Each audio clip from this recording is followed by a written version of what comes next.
In the Piedad Narvarte neighborhood, on Cuauhtémoc Avenue and very close to the Viaducto, stands one of Mexico City's most visited shopping centers, and where we start today's video, Park Delta. Every year, millions of people walk through it to eat, shop, or go to the movies, but few know that before becoming an entertainment hub, this place hosted one of the darkest chapters in our country's history. The land has a long story.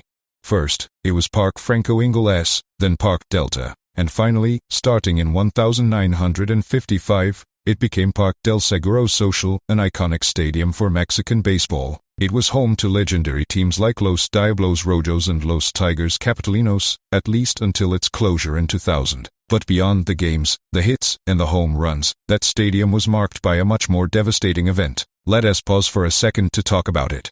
On the morning of September 19th, 1985, an 8.1 magnitude earthquake shook Mexico City. Hundreds of buildings collapsed, and thousands of people were lost. Official morgues were quickly overwhelmed by these numbers, and the largest hospitals were in ruins, with an urgent need for a space to gather all the deceased. Then, a drastic decision was made, to convert this stadium into a makeshift morgue. For weeks, the turf of Parque del Seguro Social was filled with tents and coffins. Thousands of bodies were placed, divided into zones, identified, unidentified, and human remains. Families arrived with face masks, walking seemingly endless rows of black bags, with the sole hope of recognizing a loved one. The coffins were handmade from plywood and nails, and the smell was unbearable. The stadium, once a symbol of joy and sports passion, became the darkest stage of this disaster. And with time, this wound never quite healed. In 2000, one last game was played, and shortly after, the stadium was demolished. In its place, the Park Delta Shopping Center was built, opening its doors in 2005. Since then, within the new complex, you can still see some photographs of baseball players and sports memorabilia as a tribute. But what once happened there cannot be so easily covered up with display cases and promotions. And that is because, according to numerous testimonies, something remained trapped on this land.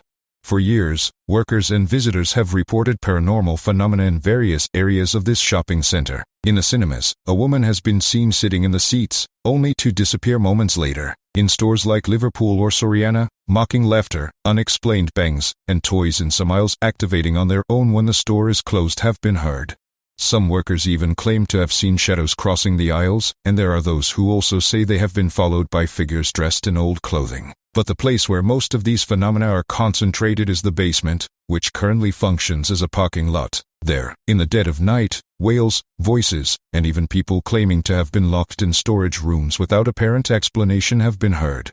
Over time, the narrative has gained strength. One theory states that the souls of those who died in the earthquake never truly left the place, that the bodies were moved, but not the souls, not the pain, and certainly not the energy that permeated every corner of that stadium. Park Delta, then, is not just a shopping center. It is a place built upon the collective trauma of a city, a space where, while there is the bustle of shops, there are also sounds at night that could scare even the bravest person. Today, you can visit this place if you wish, but the original site, the makeshift morgue that took place in '85, is a place that only remains in the dark memories of Mexico City's inhabitants. Of all the entries in this video, this is undoubtedly one of the strangest. For centuries, maps clearly marked it, a small island north of the Yucatan Peninsula, floating on the waters of the Gulf of Mexico. It was known as Isla Bermeja, and its exact location was as precise as it was unsettling, 20 to 33 in latitude, 91-20 to W longitude. The problem is, if you travel to that exact point in the sea today, you won't find anything.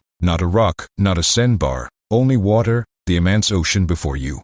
The story of Isla Bermeja seems straight out of a political and geographical mystery novel. It appeared on maps since the 16th century, mentioned in Spanish, Portuguese, and Italian documents. In colonial cartography, it was recognized as part of Mexican territory, and its presence was constant for over 400 years. It even appeared in official books published by the Ministry of Public Education and on Mexican government maps well into the 20th century. So, what happened?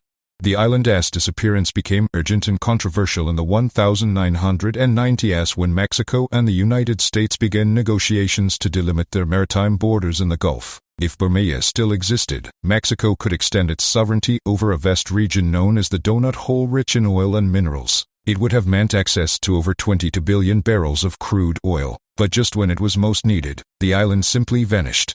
In 1997, the Mexican government sent the oceanographic vessel Onjuku to search for the island. It found nothing. In 2009, UNAM National Autonomous University of Mexico and the Navy conducted two more expeditions, including the vessel Justo Sierra, equipped with advanced marine research technology, but the result was the same. At the exact point where the island should be, there was only sea, with a depth of over 100 meters.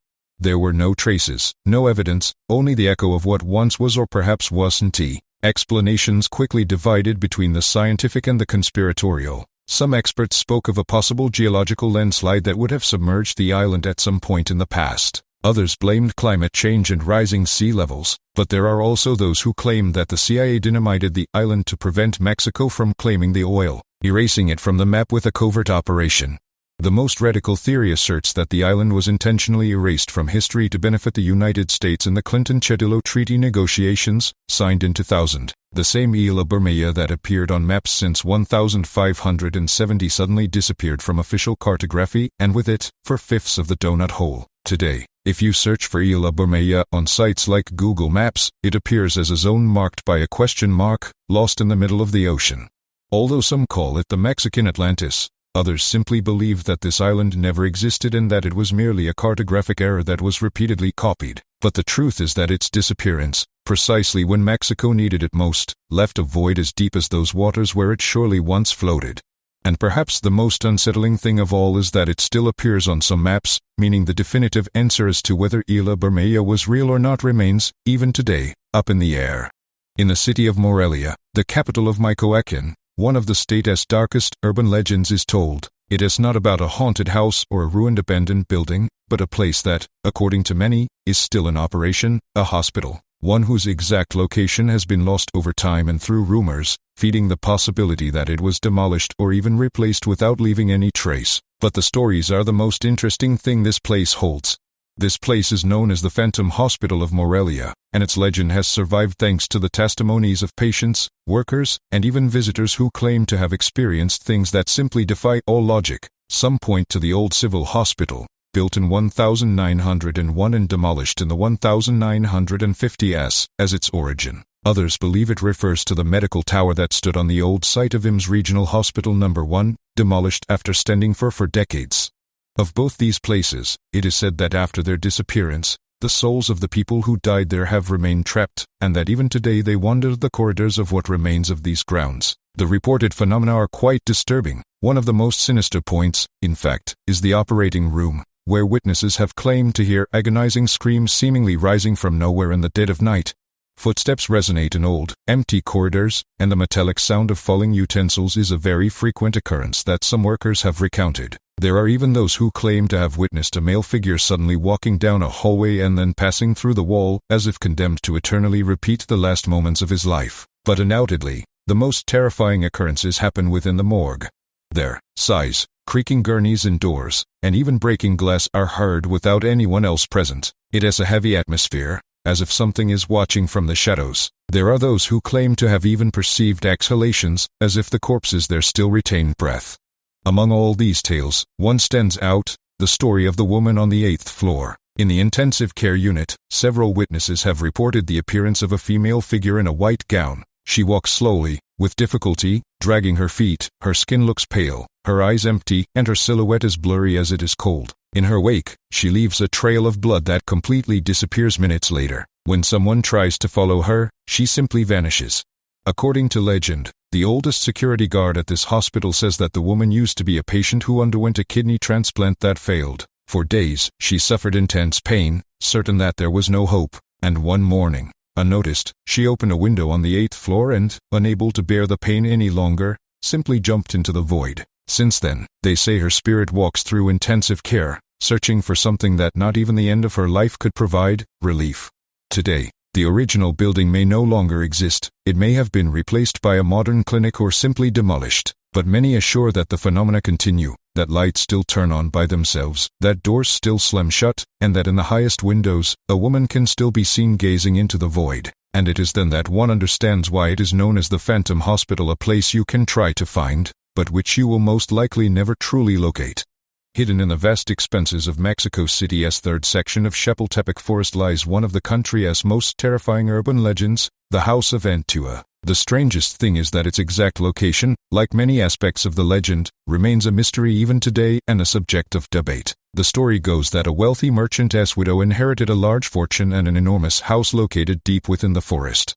With no children or close family, the woman decided to open her home to homeless children, intending to offer them a better life. She provided them with food, a place to sleep, and clean clothes, which led the children to know her as Antua. But as often happens in many legends, what began with good intentions ended in a terrible tragedy. Over time, the children began to behave hostilely.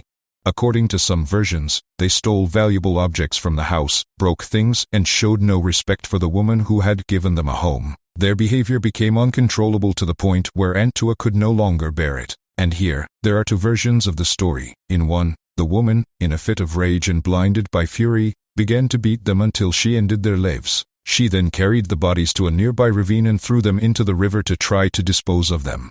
However, overwhelmed by guilt, she later locked herself in a room of the house and took her own life there. The strangest thing is that, according to some accounts, her body was never found. In the other version, the woman made a somewhat quieter but equally sinister decision. She poisoned the food she served every day, and after ingesting it, the children succumbed. Antua, tormented by her actions, consumed the same food and lost her life alongside them.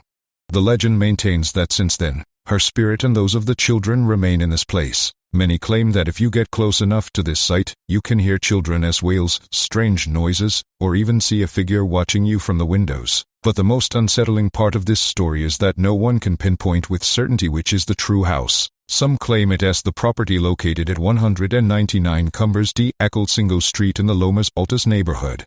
That house has been at the center of several legal disputes for decades, and in 2023, it was on the verge of being declared an artistic monument of the nation. However, there are also two other properties in the Barilaco ravine in Lomas de Chapultepec that some point to as the real location of the events. To complicate all this even further, there are testimonies that assure that the original house was actually demolished many years ago and that a luxurious residence was built in its place. This conflict has led authorities to speak out not to clarify the legend, but to warn of the danger of trying to reach the place. On several occasions, curious young people have tried to find the house by crossing dilapidated bridges or descending ravines. In one reported case, 23 students fell into a ravine more than 30 meters deep. In 2009, 2 people were seriously injured while trying to access this area, and since then, authorities have recommended staying away, not only for physical safety but also because accessing any of these properties also constitutes a crime of trespassing. The reality is that there are no official records to support this legend, no police reports, no complaints, no evidence. But this story remains very much alive. Perhaps because we all know the kind of silence that permeates an old, abandoned house, far from the bustle. Perhaps because the unknown always attracts us, or perhaps because there are places that, even without concrete evidence, manage to stay in the collective memory. Places we can no longer visit with certainty, but which are there, in the collective imagination, forming part of this country's history. In a seemingly quiet residential area in Querétaro, a house has remained uninhabited for over 3 decades. It is not a ruin, nor is it a property in legal dispute. It is a dwelling that still stands there, boarded up and enveloped in legends, simply because no one wants to live where one of the most chilling crimes in Mexico's modern history occurred. In the early hours of April 24th, 1989, Claudia Mijangos, a former beauty queen, mother of 3, and religion teacher, committed an atrocious act. During a psychotic episode caused by a mental disorder, Claudia brutally took the lives of her 3 children, aged 6, 9, and 11. According to her statement, a voice in her head had ordered her to do it, and she claimed that Mazatlan, her hometown, had disappeared and that all of Querétaro was a spirit. She also said that her children had become demons sent to separate her from Father Ramen, a priest with whom, according to her own words, she maintained a telepathic connection. The crime lasted approximately 3 hours. The scene was so atrocious that forensic experts found traces of blood in every corner of the house, stairs, hallways, walls, and even the dining room. 3 knives were used in this attack, and one of them remained bloody on the carpet of the children's room. The next morning, Claudia's best friend, Vernica Vizquez, arrived and found the bodies, then calling the authorities. Claudia, in a state of shock,